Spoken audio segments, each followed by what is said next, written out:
General Responsibilities of a Driver. Sa video natin ngayon ay aalamin natin kung ano nga ba ang mga responsibilidad ng isang driver. Bago ko simulan ay please subscribe sa aking YouTube channel at i-hit mo na rin ang notification bell para naman ma-update ka sa mga bagong video na aking i-upload. Simulan na natin.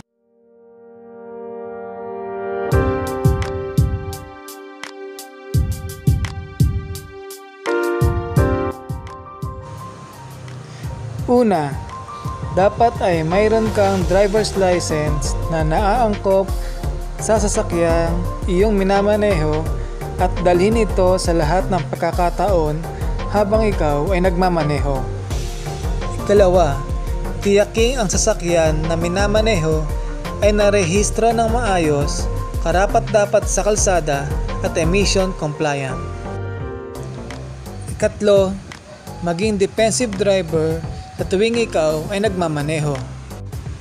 Ikaapat, dapat ay nalalaman at sundin ang mga rules and regulation ng batas trapiko.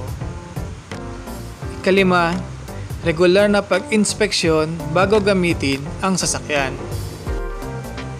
Ikaanim, tiyaking palaging malinis at nasa kondisyon ang iyong sasakyan. Ikapito, alamin ang karapatan at pribilehiyo bilang holder ng driver's license. Pangwalo, alamin ang mga dapat gawin at pagkilos sa oras ng aksidente o insidente. Pangsyam, palaging i-observe ang road safety, discipline at courtesy. At ang panghuli, ay dapat nasa kondisyon ang katawan at isipan bago ka magmaneho.